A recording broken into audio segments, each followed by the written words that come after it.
Peace, everybody. It is I, the Emma, Energy Master Allah, and you are watching the Leopard in the Mirror, Canticle of the Mutant Guardian Lecture Series, Episode 3. If you don't have the book already, it is available on Amazon by yours truly. Get you a copy today so you can read along. Alright, and today we are starting Book 1, The Descent of Knowledge, and digging into the first canto of Book 1, which is Knowledge, the Word before Light. Alright, so as you can see with the artwork here, it's is patterned somewhat after Dante's Inferno. Inferno was the first book of the Divine Comedy, and it involved Dante's descent into hell, meeting all sorts of historical figures and things, and then, coming to terms with certain aspects of reality and himself. In this imagery, you may notice that the crescent moon is featured, whereas we typically associate the male with the sun. So this isn't saying that I'm necessarily the moon, but then I have a relationship with the moon.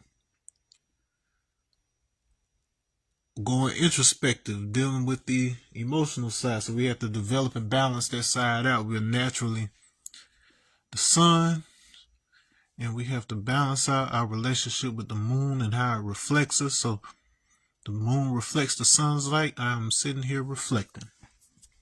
All right, so let's get into it. Like I always do it, I'm going to read through the entire thing, and then we'll go back through it one section at a time.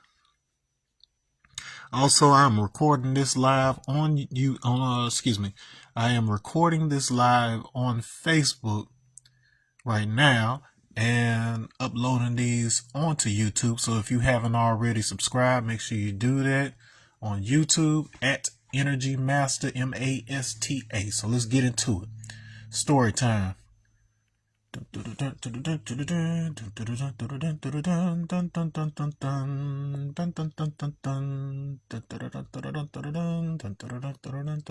Canto I. Knowledge, the word before light. When the call came, it wasn't thunder. It was a groove. A pulse in the bass so low it spoke bone language. It said, remember. Knowledge didn't arrive as revelation. It was rhythm, something ancient repeating itself, until I could no longer pretend not to hear. I was raised among prophets with microphones, saints who swore on wax and vinyl, teaching the ghetto gospel in 16 bars or less. They showed me how words could build worlds, how a phrase could resurrect the dead if delivered on beat. They said, know the ledge, and I heard, know the edge. The thin line between faith and foolishness, between God and ego, and I walked it. My teachers appeared in fragments, one wrapped in funk and cosmic laughter, another cloaked in kung fu silence and the scent of incense and chess moves. From them, I learned that rhythm is how God hides his equations, that every kick drum is a coded message from the source to keep time with the infinite. Still, I mistook knowing for being. I built temples of sound on sand foundations, forgetting that wisdom without love is just louder ignorance. Knowledge whispered through studio smoke and candle flame. The first step isn't finding the light, it's admitting you've been the light all along. The bass became breath, the snare became heartbeat, and the words I'd once borrowed returned home as my own. Then came the leopard, not as predator, but as mirror, its golden eyes like portals to a time before time. It spoke without sound. Look, but not outward. You've been searching for yourself in the echoes of your teachers. It's time to hear your own voice. I blinked and the studio vanished. In its place, a plane of light. Every frequency visible, every silence alive. Knowledge stood there, not a man, but a measure. He placed his palm on my chest and said, "This is where the song begins. Everything after this is just remembering the melody." Okay. Okay. Bars and bars and bars. Now we got to break it on down. All right, I'm going back up here. It's rising. Still I rise. Okie dokie.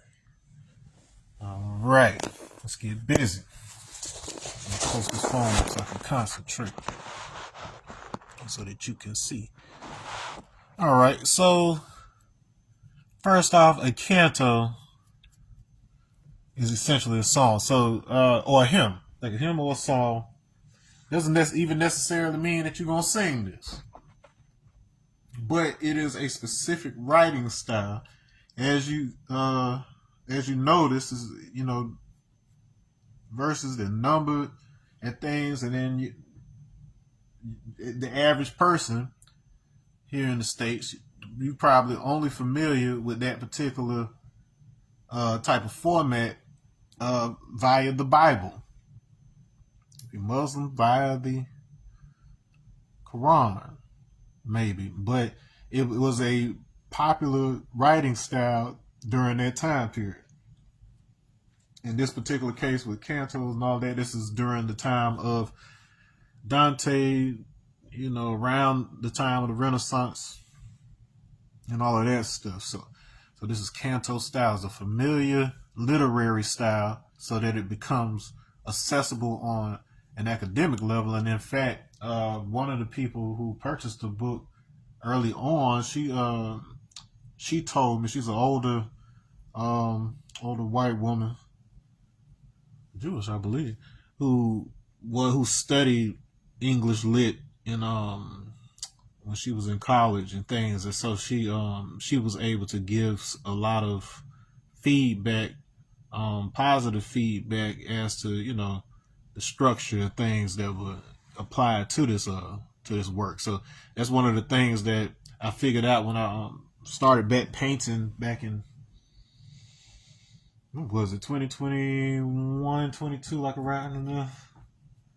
Probably 2022 because my son was born already. But when I started back painting, I was studying art history because, like, when I was younger, like, I could just draw and paint. I could just, create stuff. I didn't really have to learn anything. I just knew how to do it. But, as I got older, came to appreciate the legacy of the arts in terms of understanding the narrative behind why art was created throughout history, like how the motivations changed, and there's a lot of politics and so like there's a lot more to art than just putting a bunch of marks on a piece of paper or a canvas or something. Like the actual history behind it is wild, man,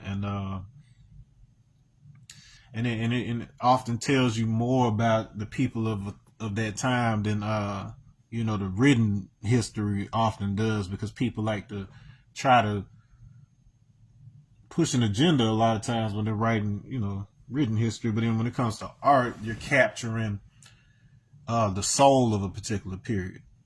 You know what I mean? And so I figured out that with art critics and people who are the professionals that kind of determine what the value ends up being for a work, they're essentially looking for certain conventions that are common within art, like there's certain proportions that have become associated with order and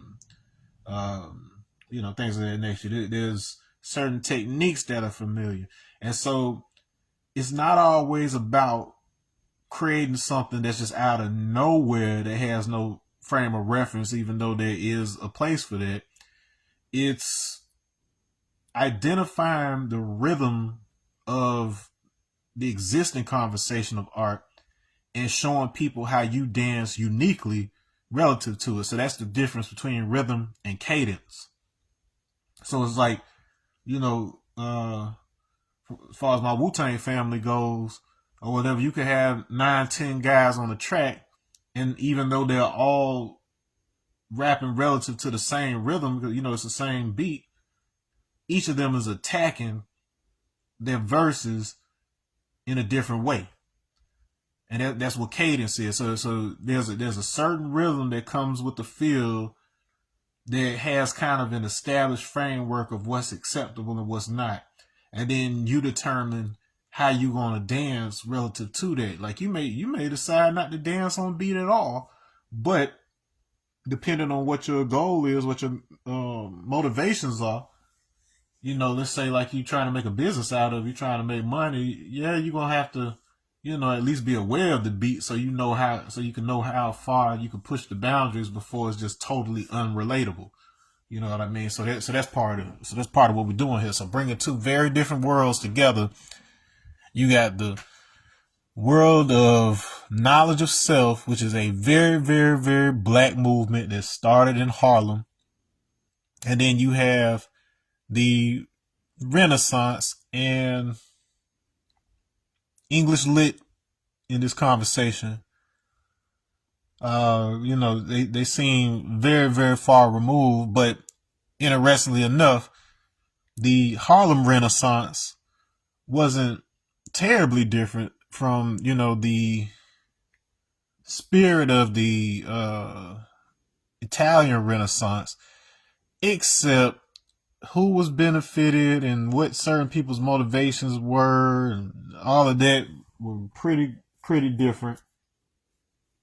But during the time of the Harlem Renaissance, this was a time where they were, we talk about like the jazz and the artwork or whatever else, but this was also a time where these black people were also studying the larger conversation of esoteric knowledge, theology, theosophy,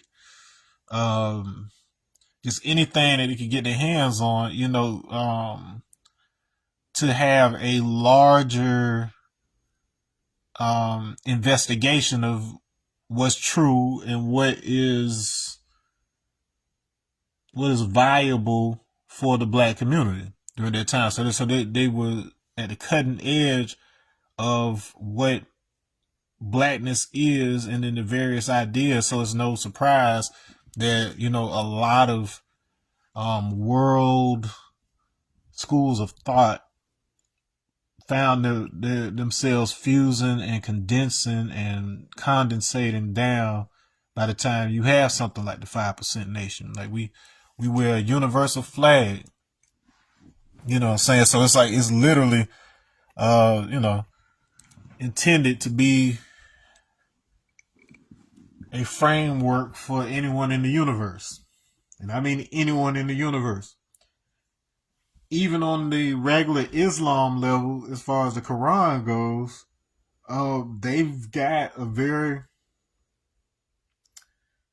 it's got a foundation and a framework related to, beings on other worlds. And I'm not just talking about the angels or demons or whatever you get in the Holy Bible. I'm talking about the idea that Allah had other creations on other planets that that don't necessarily fall into a category like jinn or angels or whatever else. They are very clear and distinguish between, these different beings other than human, and it has a framework for interactions with them, whatever. Like Allah expects us to reach a point at some point where we start to travel, throughout the cosmos and meet other people. But the way it's put, we still have, we're still given dominion as the humans of Earth. Like Earth is the starting point.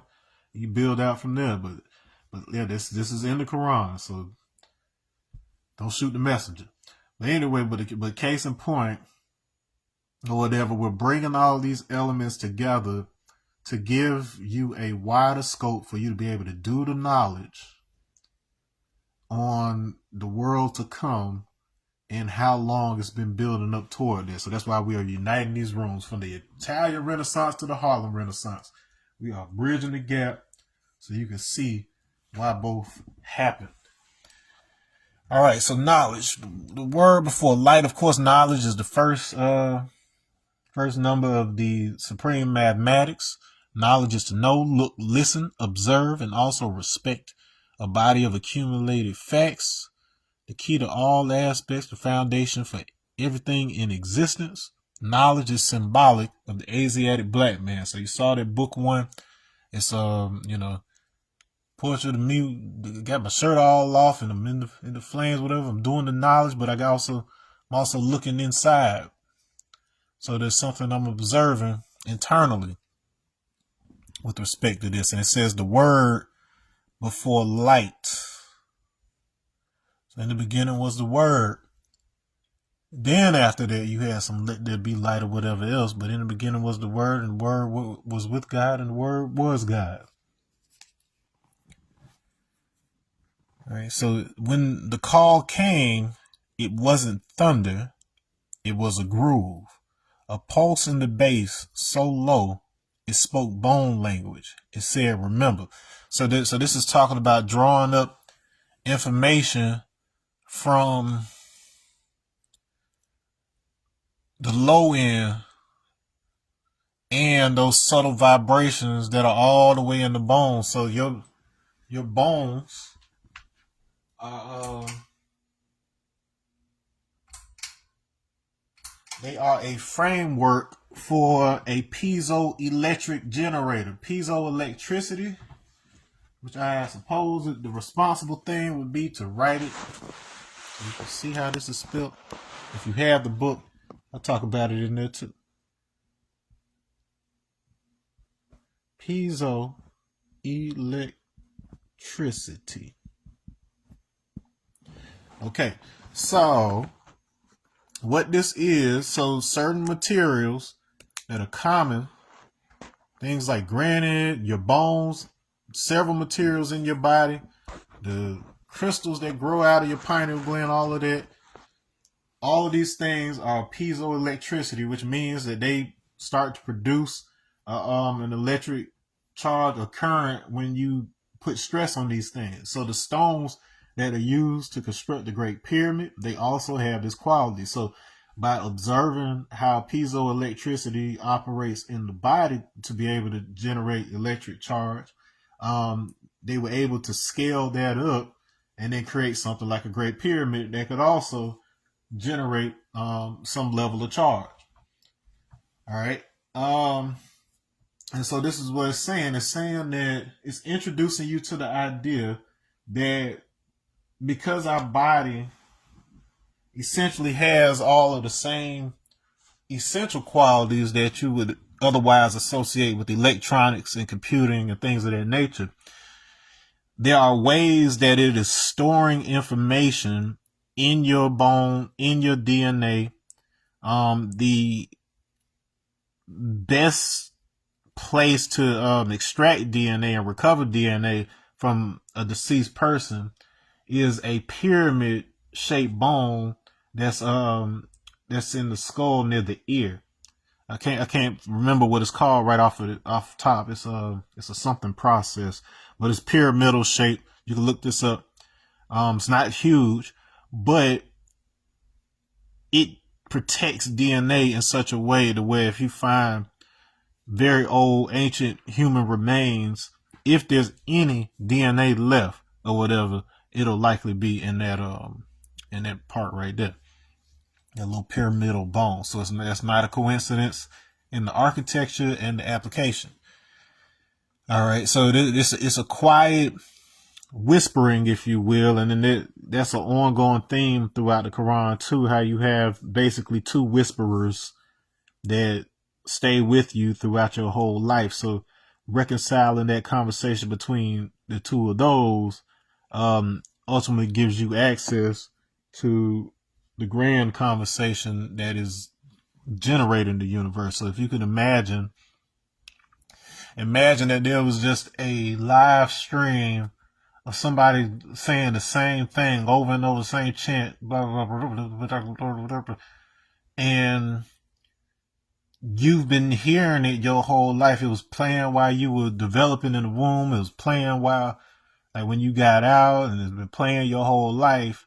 But because it's always been playing, it just fades as background noise for you. You don't hear it. And because everything in the universe is speaking some version of that same thing, once again, the noise kind of cancels out and you don't necessarily hear it unless you know to look for it. Okay. Knowledge didn't arrive as revelation. It was rhythm. Something ancient repeating itself until I could no longer pretend not to hear. So that echoes that sentiment right there. All right. So it's like, so we oftentimes are sitting around waiting for a revelation in the form of an explicit, obvious communication, the way that I'm talking to you right now. But it oftentimes what happens is, like, once you're starting to expand your awareness and be able to process a higher level of information, you start to realize that the things you didn't know were such because they were operating on a different system of information recording. And so if your rhythm, it deals with timing. And so when you're dealing with time, you're dealing with fourth dimension. So you're in third dimension now with this solid 3D reality of yours. But fourth dimension is time. And then because we can't directly perceive that fourth dimension, we instead experience it as a sequence of 3D slices that animate in succession.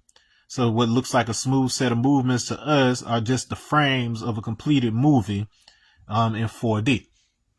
All right. And so we detect and we get some awareness of that 4D through rhythm. So time cycles, planetary orbits, things that repeat themselves, oscillations. And if you recognize the rhythm of things, your mind starts to be able to translate the shape of things, be able to translate it into a 3D image, a 3D experience in your mind.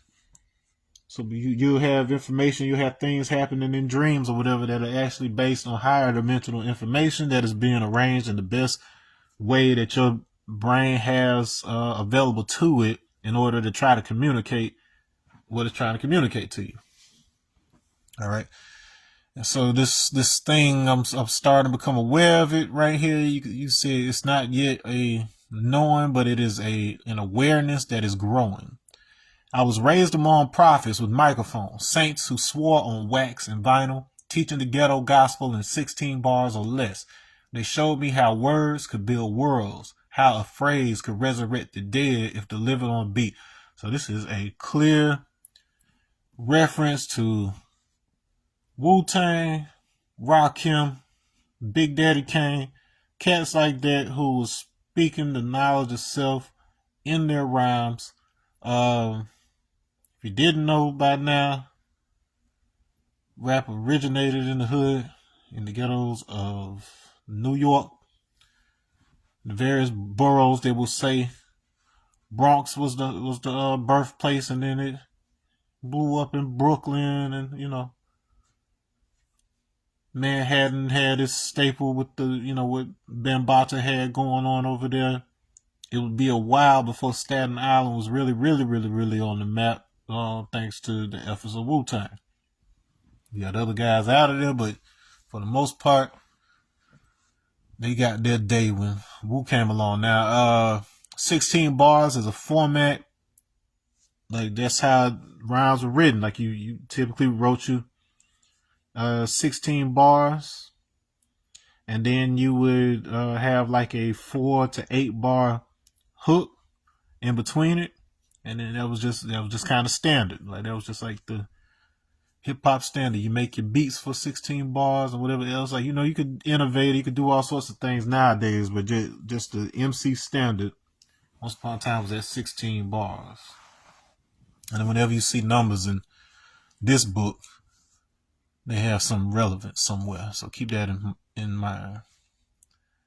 It's knowledge equality born to all our God. So we're able to make sure our knowledge is equal by not being so distracted by the format of the verse that we can instead be paying attention to the way each of us dances around it, the way that we sow the knowledge into the music.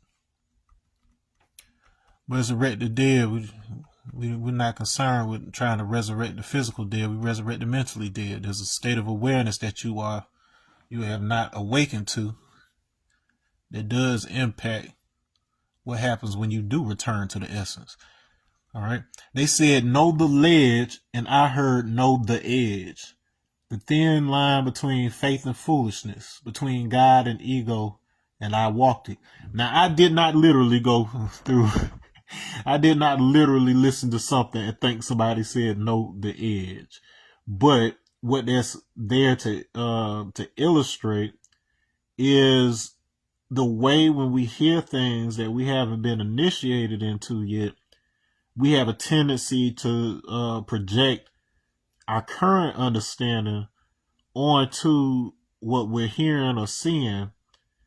And sometimes it can bend, it can adjust, it can change the words. If we don't know the underlying meaning, if we don't know what that person meant by what they were saying, sometimes we try to correct it in our head some kind of way.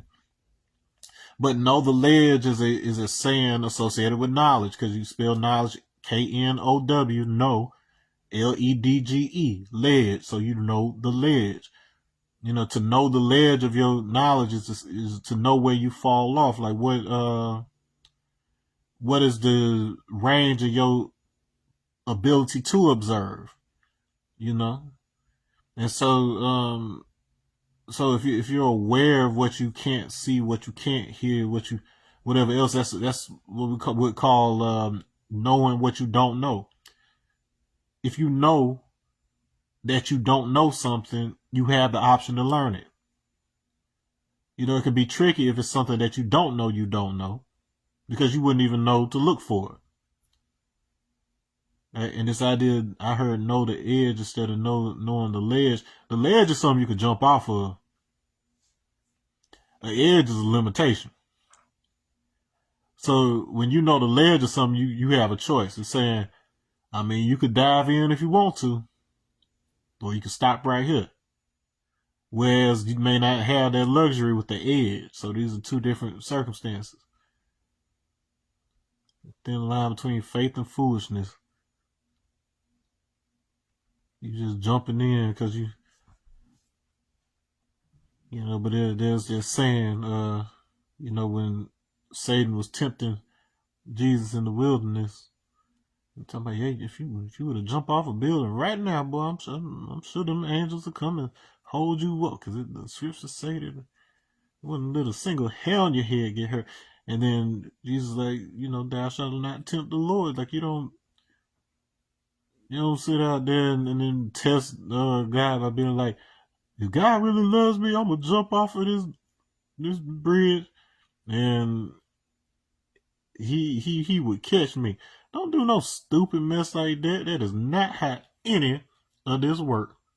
Because at the end of the day, you were the one that pulled the trigger on that action. And if your authority, if your existence is coming from that same God that you assigned the authority and the protection, whatever else, you are already being protected by having the common sense to not jump off of that bridge in the first place. And so if you denied yourself that, then you were the ones that had the authority and gave the command to not save you. All right. So, and then that's why it says between God and ego, like, you got to know the difference between understanding the context of what the 5% is saying when it says that you are God, versus you trying to equate yourself with an external learned expression of what God is. You did not discover, you learned it from somebody else. So until you discover what it truly is through the experience and the wisdom, oftentimes you will get that conflated with your own ego. My teachers appeared in fragments, one wrapped in funk and cosmic laughter. That is obviously George Clinton. So if you don't know anything about me or my background or my history or my story or whatever, I met and worked with and saw George Clinton like every day for some years. And then I left Tallahassee to go up to Georgia and start, connecting, doing some funk outreach, if you will. So I ended up doing tracks with a couple cats out of Dungeon Family because they are like they were my generation's access to the funk, if you will, I guess you could say, between them and G-Funk out west. But because I stayed in the South, of course, we had cats like Goody Mob and Outkast and them in our backyard. All right, and so another cloaked in kung fu silence and the scent of incense and chess moves. So that is a reference to the RZA. So whereas I had the direct day-to-day interaction with George Clinton, I had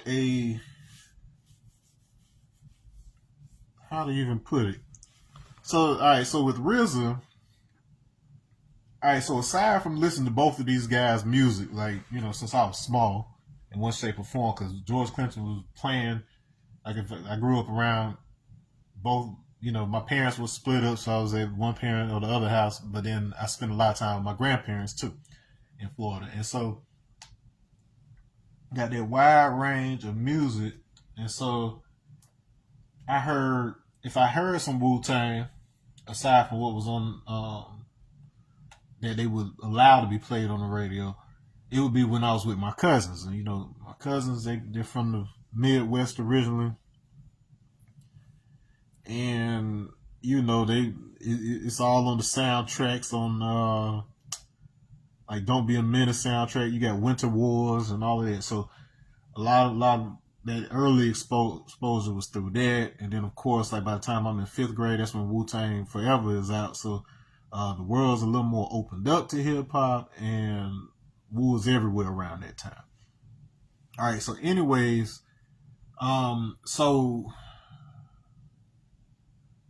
a couple weeks before I met George Clinton and got invited to his studio, apparently RZA had just been there because George had been working on his Gangsters of Love album, and then RZA got he's got verse on there.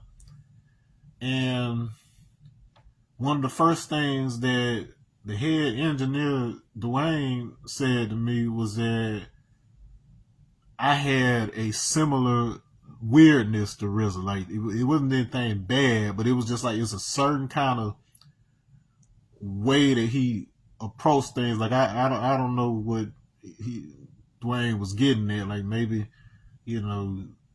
like a blend of like nerdiness yet hood at the same time. I don't know how to describe exactly what he was saying, but I got it in that moment. Like I got it, because like for my crew and my cousins and whatever, like me and my 2 cousins, it's basically the same relationship between RZA and his 2 cousins, Jizza and ODB. And in fact, my cousin Ewin, that was definitely our old dirty bastard. They both Scorpios. And you know what come along with that if you got one or whatever else. But, I was the one that would always, like even before I really knew much about Wu-Tang's background, like I was the cousin that would try to bring like folks in the neighborhood together. Like it'd be like my crew, his crew, their crew, whatever else. And, everybody would find neutral ground. Like later on when I got older and I was recording and everything else, like everybody would come over to my house and record in my bedroom. So I was like one of the first people to have like a home recording studio. It wasn't like nothing fancy, but it was sufficient. And, we put together mixtapes and all kind of little stuff like that when I was in high school. And so, so then when I finally got the chance to meet RZA up close and personal, it was through my dude Stone Mecca. And so I knew about Stone Mecca for some time because of Afro Samurai soundtrack. And so back in the day, he had also worked with George, so that was an icebreaker right there. And and so had a relationship with him and did a festival and stuff together and so on and so forth. And Stone is RZA's music director on his shows, like when he goes to do the orchestra thing or when they do the live performances or whatever else. Stone hooks that up, and they had the show out in Texas, and so he invited me. Like I could have brought whoever with me, but then the only one that ended up making it to the when we got ready to leave, head out, the only person ended up making it to go with me was my cousin Jay Wynn. All right, and so we went out there, met the RZA. He was aware of me, even before that, because Stone would talk about me because RZA got a lot of respect for George Clinton, like who doesn't in hip hop, you know what I mean? And but then like over the years, like I ended up becoming a co-host of Mook in the Morning alongside John Mook Gibbons, the manager for Wu-Tang Management, and one of the big three. So between him, Power, rest in peace, and RZA's brother Divine, they made up like the core of the business end of Wu-Tang, and so through that relationship, I run into RZA, here and there. Like I ran into him in Atlanta and had a painting for him and Nas. So that's when they were doing the New York State of Mind tour during that time. So yeah, I did an acrylic painting for him and then one for Nas through that. So it's like that's just to say, like, RZA's kind of just always been on the peripheral of my trajectory, whereas George Clinton, like that's like I used to like spend the night over their house and stuff, like so like we like I used to see this man every single day. Like it got to the point where like sometimes I would forget he was George Clinton. Like me and my cousins, we'd be like going to some like underground spot to perform or something and kicking, and we be like, oh, we headed down to blah blah blah. You want to come, George? And then he just be cool. But he's like, no, I'm good, or whatever else. But then we forget. We like, shit, this man can't just be showing up the place, especially like little seedy underground shits like this or whatever else. But even that said, I used to have all kind of people that I wouldn't expect, come through and pop up at my shows, like whenever I would be the headliner for a particular night at the underground spot we was at in Tallahassee, because like B.O.B.'s manager, T.J. Chapman, that was my dog, he showed up to one of the shows.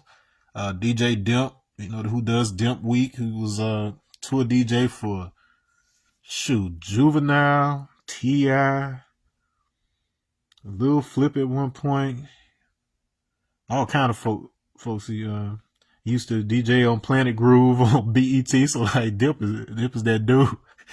Dip showed up for time. So like I said, like it was some folks, but still it was like we would forget that George Clinton is George Clinton, because we just used to see him all the time, him and the rest of the band. But anyways, let's see, from them I learned that rhythm is how God hides his equations, that every kick drum is a coded message from the source to keep time with the infinite. Yeah, you soak up a lot of game. Like if you get around cats like that and you just be a fly on the wall, you soak up a lot of game in various ways. A lot of which sometimes is, isn't even outwardly communicated. It's just by picking up on the rhythms and stuff. Like I told a story, it might have been in the previous lecture series, where like the first time I met RZA in person, like when I shook his hand, it felt like I literally felt like it was like kind of like a static that like went up my arm, and it's like I knew that I knew something. It was like if I had to compare it to something, it reminds me of it reminds me of Dragon Ball Z. So like the Namex, so the green guys that Piccolo, his race, people from his planet, like when one is dying, then another one has the ability to absorb that other Namek and then basically merge with his essence. So like you still retain yourself, but then like now you have like all of that other Namek's memories and abilities and whatever else. It felt like something like that. Like I was like, I just knew something like after I shook Riz's hand, and sure enough, like my cousin and I get pulled over by the sheriffs in Texas, like right after we get on the highway to start heading home. And by the time the thing was said and done, like I'm out the building on the knowledge of self, or whatever else, this officer shake my hand and lit us off with a warning. I was like, oh snap. I was like, I got to go home and get some knowledge of self. If I picked up just that little bit of juice from being around RZA and Wu for like a couple hours, then just imagine if I get this for myself. All right. But still, I mistook knowing for being. I built temples of sound on sand foundations, forgetting that wisdom without love is just loud and ignorant. Um, so hey, I'm a smart ass. I'm not gonna lie to you. And you know, I've gotten much better as I've gotten older. But when I was young, and then as many do, you think that knowing is enough. Sometimes like you would read a lot of things and have a lot of stuff memorized on the dome, because that's basically how they program you in school. They have you learn a bunch of things that you may not use otherwise. They have you memorize a lot of terms just so you can pass a test. But at the end of the day, you have to convert that into wisdom through application in life. And so but then it's a formula to it. This formula of converting your knowledge into wisdom, which is action and words, you're not doing that just for the sake of doing so, because after that has to come understanding. And see, love and understanding are one thing and not two separate qualities. So it's like, so that was one of the early valuable lessons that I got just from getting the supreme mathematics. At the end of the day, like you get more distinctions around love once you get to the supreme alphabet, because that's the 12th letter. But in that 12th letter is that 1 and that 2. They're born at 3. So it's that equation of knowledge plus wisdom gives you understanding. Man plus woman gives you a child. If you plug the plug into the slot, you gonna get electricity at the end of the day, and you gonna understand it. It's gonna light up that light bulb. All right, so you see how that theme is kind of interwoven throughout this particular canto. All right, and then yeah, so if you just doing the wisdom, like, okay, yeah, you did the knowledge, you're doing the wisdom that that's born from that, but if you're not following through to understanding, it's just loud ignorance at the end of the day. You're just being loud for no reason. You're talking and you're moving and you're acting in vain at the end of the day. So you've got to move it through to understanding. And then love is the highest elevation. Well, love is understanding, and then peace is supreme understanding for the benefit of the whole. So peace, love, and understanding are intertwined in that way. When you understand something, it's easier for you to be at peace with it. All right. Knowledge whispered through studio smoke and candle flame. The first step isn't finding the light. It's admitting you've been the light all along. So it's a lot being said in that little, little four bars right there. I mean, you got the obvious imagery of a studio, boy, like it was like walking through a fog machine sometime around there, because they smoke. And so it could be a little dream like in such situations. And you go out in the world, once you're sent out in the world, you are pretty much conditioned to look for something. You're constantly looking for achievement, looking for approval, looking for, like, and I said, I didn't even think I was one of those types of people who felt I cared what other people thought. Like, I understood that said approval was necessary if you wanted to get something that somebody else had, which is to say they're the ones that have access and you don't. So it's like, so obviously you know, but at the same time, it was important for me to be myself. But then the question that we have to come to ask and examine as we get older and get wiser is what we're identifying with as self actually ourself, or is it an egoistic construct, a composite of things that you picked up along the way? Because it's sneaky like that, because that's the only way that we know to learn. We're learning by watching the world around us, so we pick up so many different things along the way, and then we start to identify with those things, and we have to put ourselves in situations that cause us to have to examine and have to experience which of those things fall away when the pressure is on.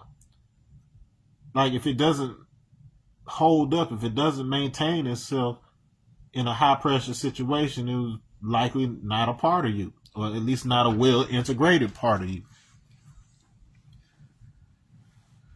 All right, and it says the first is admitting you've been the light all along. So it's like, so in there's even and you see this a lot too. Like, so there's another extreme where people will downplay their accomplishments or try to divert attention away from themselves as a type of like virtue signaling. Like, to make themselves look good, they'll divert that. But it all comes down to what type of place it's coming from. Because you'll see that the people who are really comfortable in that type of position and giving credit where credit is due, they include themselves rather than excluding themselves, because they've overcome the perception of being separate. So you start to get that sense that it's not even just, I could not have accomplished this without you or him or her or whatever else. It's not even just simply that, but it's like you literally feel just as accomplished when you see your people accomplish something, because you understand. Like, for instance, whenever, let's say, okay, perfect example, when Get Out came out. So for average person, you probably only understood Get Out from the perspective of, oh yeah, it's a pretty good movie, and it said some things that, you hadn't really heard said in a film yet, and all that, and all that's well and good. But the bigger impact of it was that original stories, let alone original stories by black directors, were not getting that kind of opportunity, or being even given the chance to have that type of success before that moment. And the success of that film made it possible for things like Black Panther and other black-led films to happen, because before that, Hollywood had it in their head you could not have a movie with a black lead or a majority black cast and expect it to perform well throughout the world. And so Get Out shattered that, and unfortunately that happened before Black Panther, because they could have always wrote it off and made the argument that Black Panther, made $1 billion worldwide because it was a Marvel property. But the fact of the matter was that, having proven that, black leads can, and then Daniel Kaluuya, I'm probably saying his name extra wrong, but the black buddy from that was the lead in Get Out. He just happened to be in both of those movies I just named. You know what I'm saying? Well, a lot of us, we were aware of him for the first time through Black Mirror, and that's that show right there. But man, he played that role in that, and so a lot of us were happy to see him in Get Out. But it's just to say that impact. So once you know that you yourself are the light, you stop looking for it so desperately in other people and places. But because you are the light, you also recognize it when you see it in others. The bass became breath, so pulsing in and out. It became like life. The snare became heartbeat, became life. And the words I'd once borrowed returned home as my own. And so what that's starting to get into, so after having been around George them for a while, and even with the Wu-Tang situation, I had to start learning. All right, so early on, so I met George when I was in college, so I was like 2008 that I met him, so I'm still young then. And during that time, you're still kind of finding yourself. Like I don't know. I may have had a better idea of who I am and what I wanted to be than others at my age. Because, like, hey, I told my teacher when I was 3 that I was going to be a ninja when I grow up. She told me, don't you want to be something real or whatever else? I said, I stopped short of being like, bitch, ninjas are real. Like, read a book. You know what I'm saying? But I'm the only one that was in that class that actually grew up and did what I said I was going to do by, starting a ninja themed hip hop group, Wind Clan, with my cousins. And then I actually trained in Bujinkan Ninjutsu for a little while alongside other martial arts. And then, ended up linking with Wu-Tang Clan. So that's about as ninja-y as you can get for a black dude, aside from just being an assassin or something. But we weren't trying to go that route. We wanted to be mental ninjas. We wanted to be verbal ninjas. You know what I'm saying?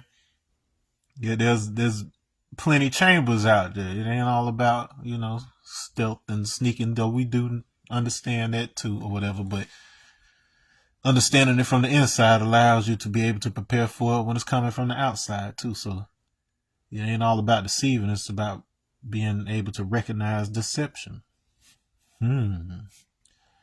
Yeah, but then I say all that to say that located in that identity, what ultimately and it was far between. So it's like it was literally 10 years between the time when I kind of left George and them. Like I was still like cool with them over the years, but like as far as that whole being around day to day, I left like around like 2009, 2010. And then I met Wu-Tang in 2019. So it was like a 10-year, almost exactly 10-year cycle in which that happened. And by the time the Wu-Tang situation came along, it was really a matter of me coming to the terms that I've always been in spirit, you know, a Wu-Tang dude. And that's to say, like, even before I even knew what a Wu-Tang was, my cousins and I, like, we were into anything had to do with kung fu, martial arts, be it Ninja Turtles, Power Rangers, whatever else, kung fu movies, because Jay Wynn's daddy had one of the most impressive kung fu collections that I've seen up until I met Ninth Gutter, you know, my brother from the Mavicus. And so we were always exposed to it, and we were always exposed to things like hip hop or whatever else. So we had a lot of similar influences. So it was only natural to gravitate toward Wu-Tang once that was on our radar like that. And when we began rapping, you know, naturally having that in us, you're going to draw comparisons. But it seemed as if we would try as hard as we could to not be lumped into, you know, a box with Wu-Tang. Like, yeah, we ninjas, whatever, but, you know, our main influences like anime versus we didn't really dig into the kung fu film stuff as much, but then we were big on like manga and anime because that's what our generation came up with.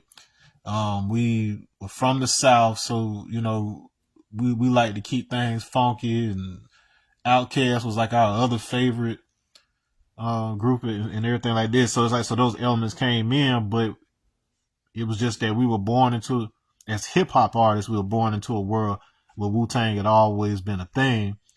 By the time, you know, we got into it.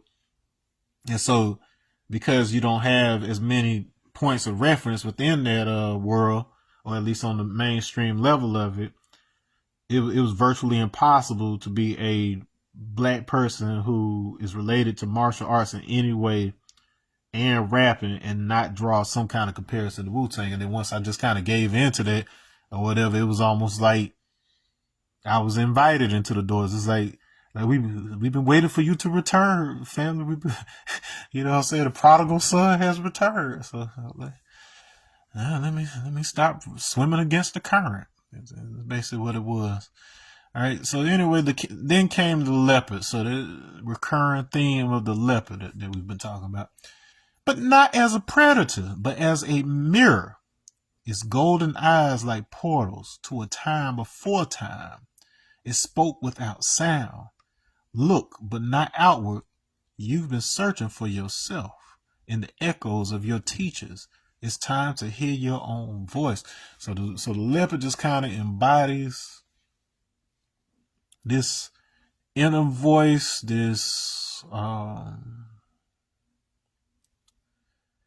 it's almost like it's the self. Like as this progresses, you'll see more and more how the Leopard represents a reflection of self, obviously, because you've got the mirror imagery there. But the Leopard in particular is a good symbolism because there's still that element of fear that comes along with finding out who you truly are. Because some people, they might not like who they turn out to be. Like when they really look beyond the veneer, up under all of it, what's up under there could be scary. And, you know, that was one theme that was kind of central to my music from the time I was younger because dealing with certain situations that were going on in the household and divorce and parents arguing, all kind of different stuff that was going on when I was younger. Eminem ended up being one of those voices that helped me find my own, simply because I didn't know you could talk about your life situation like that and bring humor to it and, you know, just kind of push boundaries like that or whatever. And of course, you know, there's nuance to why Eminem was in a position to be able to do all that. I won't get into that. But, you know, incidentally, Eminem turned out to be one of the influences that ultimately got me hooked up with George Clinton indirectly because like I drew so much inspiration from him. I was very attuned to one rapping over G-Funk type beats or whatever because, I was a big fan of Dre naturally. And George Clinton, he knew Eminem when he was younger, like before M came out and whatnot, because George was recording with the Bass Brothers, like he did his album with the Bass Brothers before Eminem was working with the Bass Brothers. So he'd be in and out of Detroit, and so he was aware of him when he was first trying to get his thing together. And so I reminded George not just, and like in a lot of ways, George said I reminded him of young Eminem, like when he first met him, and that was kind of big for me at the time, because that was my major goal. I wanted to work with M and Dre and them. I came this close, like we were supposed to hang. I was with George and was supposed to hang out with them in New Orleans, but for whatever reason, the driver kept getting turned around at the stadium and couldn't figure out how to get in or something crazy, and then George just wanted to go home. He just felt like going back to the hotel. I was like, no. I was like, we were right there. Oh, damn. I was like, but I ended up growing out of my alias psychotic, because it was kind of like a defense mechanism, and I was able to exercise that part of me by exploring it as deeply as I could. So when I was out in California, ironically, I'm literally in Compton recording with J-Rock's cousin. His younger cousin had just gotten back from Full Sail University in Florida, learning engineering and stuff. So that's who I was recording my mixtape with. And while I'm over there recording with TDE niggas, Kendrick goes back to Tallahassee with George. So I had just seen George then when I first got out to California. So I moved out to LA, and George them just happened to be in town their weekend, and so I hung out with them, hung out with Brandy, aka Scotty Clinton, little sis right there. And soon as they left from me, I had to start my job at Walgreens that Monday. So as soon as I left from over there that Sunday, they went over, and Brandy somehow got them linked up with Kendrick, and they got it with Ice Cube, and then all of them did the I can't that Ain't It Funkin' Kind of Hard on You video that they did or whatever. But all three of them, hooked up with that. And then Kendrick went back to Tallahassee, the studio I had spent all that time in. All them countless days and nights. And that is where the foundation for To Pimp a Butterfly formed. So everybody that was at the studio while he was working on that ended up getting a Grammy, and I was out in California. So I'm in Compton, Kendrick's in Tallahassee. I'm in Cali, he was in Tally. It's hilarious, And then so that just became like an ongoing like joke, because like Kendrick one of those dudes I still want to meet too or whatever, because I felt some kind of way about him at first or whatever, because like the way I was introduced to him in terms of like his music or whatever else was somebody, Jay Wynn, come to me like, hey, you heard of this dude Kendrick? He sound like you or something. Like he remind because of the whole Dre protege thing or whatever. When he came out and how he was doing voices and stuff, like that's how I had been doing stuff for years. And so anybody that knew me before they had ever heard of Kendrick, that was naturally who they compared, either him or Tyler the Creator. It was the same sort of thing. I refused to listen to some Tyler at first, but then as soon as I did, I fell in love with his music, and I actually got a chance to meet, a few of the, Odd Future guys, and went to a show and stuff and all of that. So you'll see this recurring theme of me being a young, egotistic. I didn't think I was, but looking back at it, yeah, egotistical. I don't know, like what, because that's what the kind of rappers I grew up on. I grew up on like 50 Cent, Kanye West, all these kind of cats like this or whatever. So I felt that Asshole was the character I was playing with Psychotic, And then once psychotic no longer served me, after I got that out of my system or whatever, I, went on to other pursuits. And once I got out on my own and I had peace, there was no space for that anymore. And especially once I got a knowledge of self. But then I ended up figuring out how to balance it, still have that energy, but be able to steer it toward some kind of positivity in the world. All right, so that's that Leopard playing that role right there. I blinked and the studio vanished. In its place, a plane of light. Every frequency visible, every silence alive. All right, so what's happening here is that I told you how like the smoke in the studio and whatever else, like it's kind of setting up this idea of the kind of dream state, like the kind of clouded state.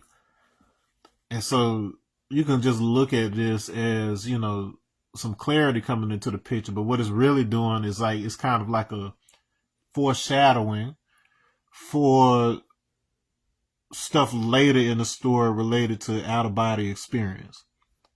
All right. So that if you don't know anything about me, if you haven't seen my other lectures, if you haven't seen my other videos, if you haven't seen me talk on my mother's YouTube channel, if you haven't watched a video that was shared by OBE expert Darius J. Wright,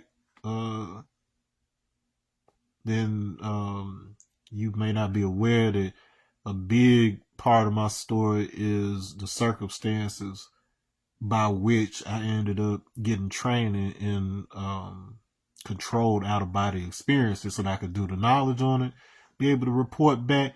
It's either something of use or it isn't, and it is more than you could possibly bargain for, or whatever. It is very real, and fortunately I had enough education and training before that to where I can actually articulate it in a way to where you can understand it from a scientific standpoint, and you can teach somebody else to do the same thing. So it's not just your word against somebody else's. Like hell, you don't believe me? Try it out for yourself. All right, and so but that's kind of what that's setting up for a little bit there. And that's intended to also kind of associate the imagery of the ancestral plane on the Black Panther movie, because the OBE in a lot of ways, like there's a lot of elements looking back at that scene of how he crossed over and everything else that is very on point in terms of like how it feels like if you had to visually represent it. They did a pretty darn good job with that. All right, Knowledge stood there, not a man, but a measure.